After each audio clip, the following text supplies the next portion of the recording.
Give me doubt so I can see my neighbor as myself. Give me doubt so I can lay all my weapons on the ground. When the armor of God is too heavy for peace, give me doubt. Give me doubt. The Buddhist teacher Dainan Katagiri wrote a remarkable little book called Returning to Silence. In it, he writes, "Life is a dangerous situation. It's the frailty of life that makes it precious. The china bowl is beautiful because sooner or later it will break. The life of the bowl," he writes, "is always existing in a dangerous situation." Right now, 1 American is dying every minute from COVID-19. Right now, in many hospitals around this country, ICU beds are at full capacity with infected patients, forcing doctors to allocate their limited resources based on which patients are most likely to survive and which most likely to die.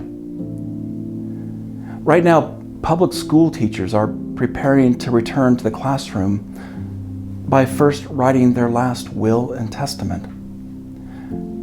Right now, we wonder if we'll avoid infection ourselves, what the consequences will be if we do not, and how many more Americans will die before a vaccine is readily available.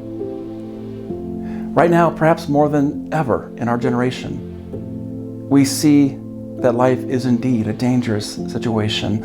Like the china bowl, it's the frailty that makes it precious. Mortality is a pre-existing human condition.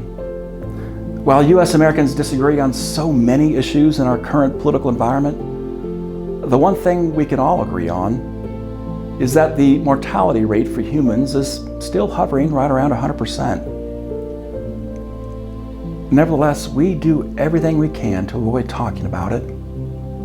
We avoid even saying the word death, opting instead for popular cliches like passing on or going to a better place, or colorful euphemisms like pushing up daisies, buying the farm, cashing in your chips, going off the grid. The knowledge that our physical body will cease to exist someday, that this life of ours will eventually end, it stirs up all kinds of fears. How will it happen? Will it happen slowly or suddenly? Will it be peaceful or painful? Will I be alone? What will become of me afterward? As a pastor, I've buried the very aged and the all too young. Those who succumbed to illness after months or years of suffering, and those whose sudden and tragic loss no one could ever have expected. I've buried those who seemed so prepared for their deaths, and others who fought it until their very last breath.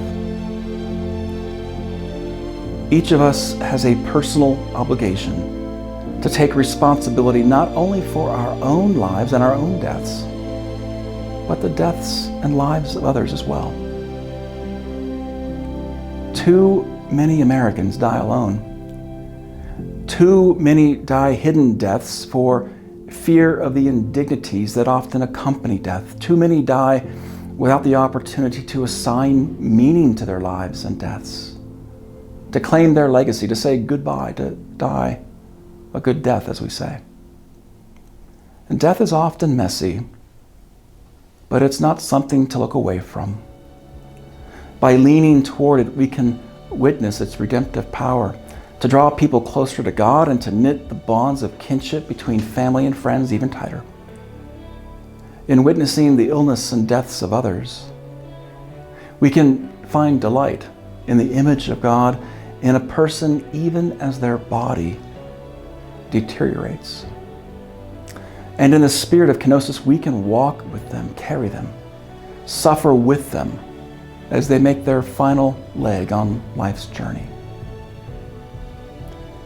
given that the one thing we share in common is that this life of ours will someday come to an end, isn't it time to find enough common ground to work for the sake of the common good?